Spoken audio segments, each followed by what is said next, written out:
Mari kita siapkan hati, kita akan berdoa sebelum kita belajar kebenaran firman Tuhan. Segala puji syukur hanya bagi Engkau, Bapa kami yang baik, Bapa kami yang senantiasa kami melihat mendapati pemeliharaan yang sempurna dalam segala kehidupan kami. Kami akan belajar kebenaran firman-Mu Tuhan. Mari Roh Kudus bantu dan tolong kami untuk dapat mengerti. Kau memberkati setiap kami dengan segala hikmat, pengetahuan yang benar, pengenalan yang benar akan Engkau Tuhan. Terima kasih Bapa. Di dalam nama-Mu kami berdoa. Haleluya. Amin. Shalom Bapak Ibu yang saya kasihi dalam Tuhan kita Yesus Kristus. Senang sekali kita bisa berjumpa. Pada kesempatan kali ini kita akan belajar kebenaran firman Tuhan yang akan saya ambil dari 2 Korintus pasal yang keempat, ayat yang ke-16 sampai ayat yang ke-18. Sebab itu kami tidak tawar hati, tetapi meskipun manusia lahiria kami semakin merosot, namun manusia batinia kami dibaharui dari sehari ke sehari. Ayat 17. Sebab penderitaan ringan yang sekarang ini mengerjakan bagi kami kemuliaan kekal yang melebihi segala-galanya, jauh lebih besar daripada penderitaan kami. Sebab kami tidak memperhatikan yang kelihatan, melainkan yang tak kelihatan, karena yang kelihatan adalah sementara, sedangkan yang tak kelihatan adalah kekal. Demikian jauh pembacaan firman Tuhan pada kesempatan kali ini.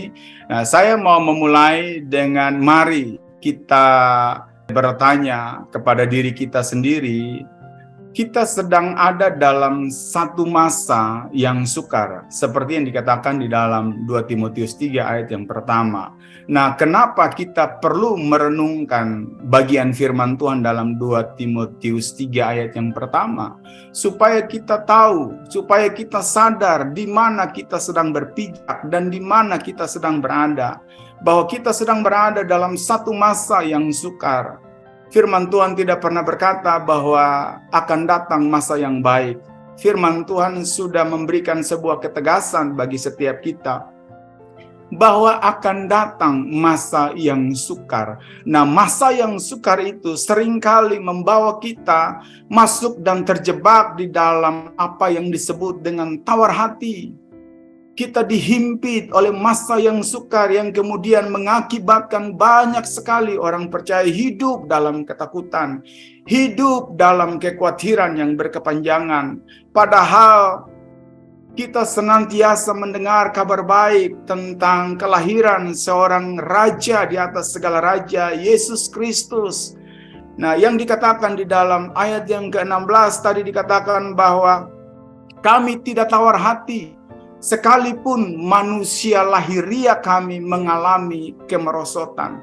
Ini ada dua kondisi yang kontradiktif, yang saling bertentangan, di mana kita tahu bahwa natur manusia ketika mengalami kemerosotan secara lahiria, maka kemerosotan lahiria itu akan menarik yang namanya tawar hati. Dan tawar hati akan menarik semua rumpun yang terkait di dalamnya. Kekecewaan, sakit hati, takut, gentar, dan sebagainya. Akan ditarik masuk. Kenapa begitu? Karena terjadi kemerosotan secara lahiria. Nah, ini yang terjadi, ini natur manusia. Ya, di mana-mana orang akan bertindak menjauh daripada Tuhan ketika terjadi kemerosotan dalam segala aspek kehidupannya. Katakanlah mungkin bisnisnya merosot, kesehatannya merosot, maka kecenderungan kita akan tergoda untuk mempertanyakan di mana Tuhan. Kita akan tergoda untuk mempertanyakan apakah Tuhan enggan untuk menolong kita. Terjadi kemerosotan dalam segala aspek kehidupan kita membuat kita tergoda untuk tidak lagi mengucap syukur, untuk tidak lagi berdoa, untuk tidak lagi bersukacita. Kita tergoda untuk terus mempertanyakan Tuhan, kenapa seolah-olah Tuhan berlaku tidak adil dalam kehidupan kita. Nah, pada kesempatan kali ini kita akan belajar ada 3 hal yang luar biasa yang bisa kita pelajari dari bacaan kita dalam 2 Korintus 4 ayat yang ke-16 sampai ayat yang ke-18 tadi. paling tidak saya temukan ada 3 alasan penting kenapa mereka walaupun mengalami kemerosotan secara lahiriah, tapi semuanya itu tidak membuat mereka tawar hati, kecut hati, hilang semangat, dan cenderung untuk memilih menyerah ketimbang berserah. Alasan yang pertama, kenapa mereka terus hidup jauh daripada tawar hati. Yang pertama, mari kita lihat bacaan dari ayat yang ke-16 tadi.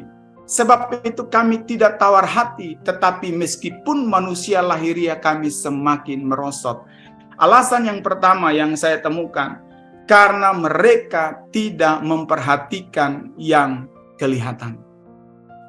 Nah, kita sebagai manusia, natur manusia lebih tergoda untuk memperhatikan yang kelihatan. Kita tergoda untuk memperhatikan yang lahiriah.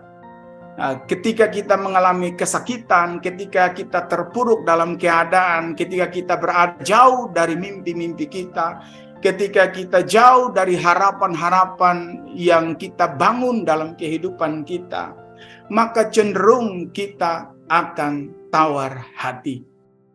Cenderung kita akan putus harapan, hilang semangat.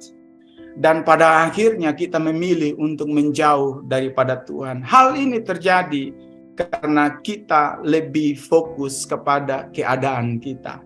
Karena kita lebih fokus kepada penyakit kita, kepada pergumulan kita.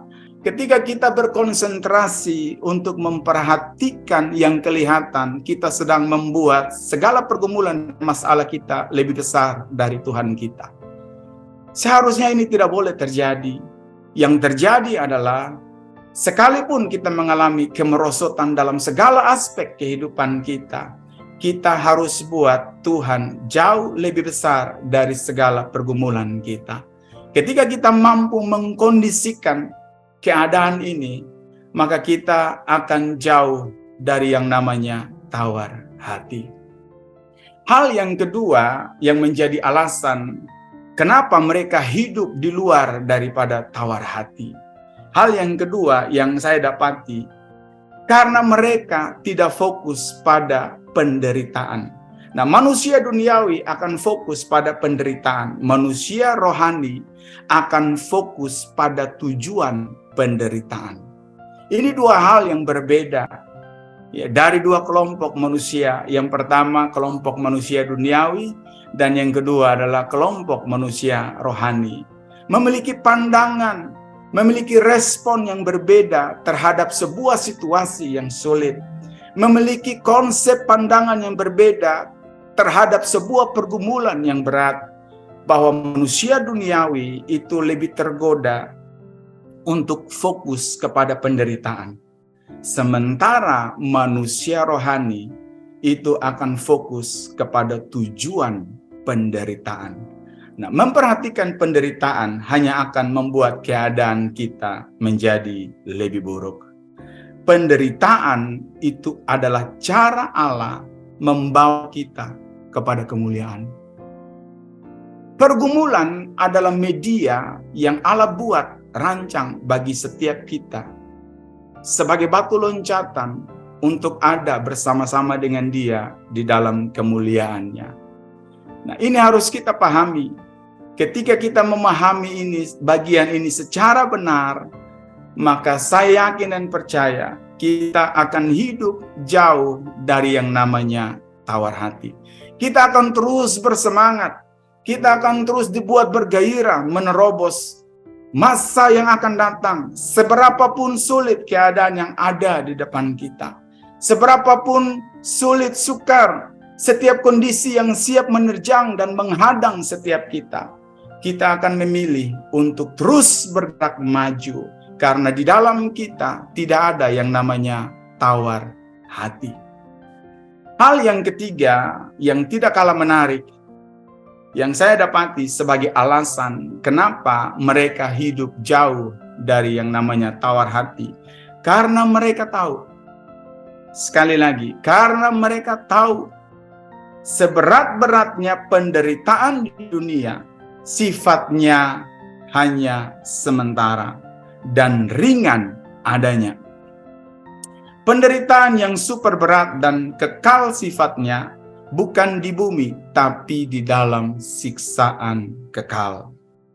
Makanya di dalam bacaan bagian firman Tuhan yang lain, di dalam 2 Korintus 8 ayat yang kedua, di situ dikatakan bahwa selagi dicobai dengan berat dalam berbagai penderitaan, sukacita mereka meluap. Sukacita itu pertanda bahwa mereka hidup jauh dari yang namanya tawar hati. Nah, ada yang menarik dari ayat yang ke-17 di situ. Dikatakan bahwa sebab penderitaan ringan yang sekarang ini mengerjakan. Garis bawahi kata penting ini.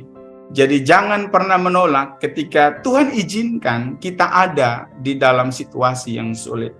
Jangan pernah menolak, jangan pernah memberontak ketika Tuhan izinkan kita tenggelam di dalam sebuah pergumulan mungkin menurut kita berat. Sebab ketahuilah apa yang dikatakan di dalam ayat yang ke-17 barusan. Di situ dikatakan dengan jelas dan terang benderang, penderitaan mengerjakan bagi kami kemuliaan kekal. Nah, saya mau bilang bahwa no cross, no glory. Jangan pernah mengharapkan kemuliaan yang Dia siapkan bagi setiap kita kalau kita tidak mengizinkan Tuhan turut bekerja melalui pergumulan, melalui penderitaan, melalui kesulitan. Kita tidak akan mungkin bisa melihat kemuliaan-Nya kalau kita tidak mau terlebih dahulu masuk di dalam proses. Proses memang tidak mengenakan, tapi saya mau bilang proses tidak pernah mengkhianati hasil. Kita akan berada di mana Dia berada. Saya mau bilang bahwa jangan pernah menaruh harap kita, kekuatan kita kepada hal-hal yang sifatnya lahiriah. Seperti yang dikatakan di dalam 1 Timotius pasal yang ke-6 ayat yang ke-17. Di situ dikatakan bahwa jangan berharap pada sesuatu yang tak tentu seperti kekayaan. Apalagi kita bisa sebutkan itu. Jabatan, kekuatan, pengaruh, uang, properti, apapun. Jangan pernah menaruh harap kepada sesuatu, atau mungkin saya bilang segala sesuatu yang ada di dalam genggaman kita.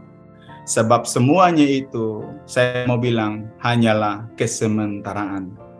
Kita tidak sedang mengejar yang kelihatan. Dunia melakukan pengejaran terhadap yang kelihatan. Kita melakukan pengejaran terhadap yang tidak kelihatan. Sebab yang kelihatan itu sementara sifatnya. Sementara yang tidak kelihatan memiliki nilai kekekalan. Mari kita satu hati, kita berdoa. Segala puji syukur hanya bagi Engkau Bapa yang baik. Kami sudah belajar kebenaran firman-Mu Tuhan. Kami akan terus bergerak untuk tidak menghidupi yang namanya tawar hati. Karena kami percaya hadir-Mu 2000-an tahun yang lalu telah memberikan satu pengharapan yang baru ke setiap kami. Hadir-Mu 2000-an tahun yang lalu telah membangkitkan semangat yang baru dalam kehidupan kami. Sehingga kami tidak punya alasan untuk hidup di dalam tawar hati. Terima kasih banyak Bapa di sorga buat kebenaran firman-Mu. Bagi saudara-saudara yang ada di dalam pergumulan keuangan, pergumulan masa depan, pergumulan pekerjaan, bisnis, jodoh, kesehatan, apa saja, percayalah bahwa Tuhan masih bekerja. Mari saudara taruh tangan saudara di dada dan mari kita berdoa. Sekali lagi kami datang menghampiri Engkau Tuhan, Engkau Allah yang tidak terbatas. Kami percaya di dalam Engkau masih ada mujizat dan kuasa-Mu terus bekerja dalam setiap kami Tuhan. Kami percaya Tuhan, dan pada kesempatan kali ini kami mau berdoa bagi yang sakit di dalam nama Tuhan Yesus Kristus. Engkau berikan kesembuhan supaya penuhlah sukacita mereka. Bagi yang lemah Engkau kuatkan. Bagi yang ada di dalam berbagai macam pergumulan, Kami tidak tahu, tapi kami percaya Tuhan, Engkau ada untuk mereka. Engkau memberikan kelegaan, Engkau memberikan jalan keluar. Terima kasih banyak Bapa di sorga. Kami sudah berdoa di dalam satu nama Tuhan kami, Yesus Kristus, Allah yang hidup, Juru Selamat kami. Haleluya. Amin. Bagi Bapak Ibu yang masih memerlukan layanan doa dan konseling, silakan menghubungi nomor yang tertera di bawah ini. Tuhan Yesus memberkati. Amin.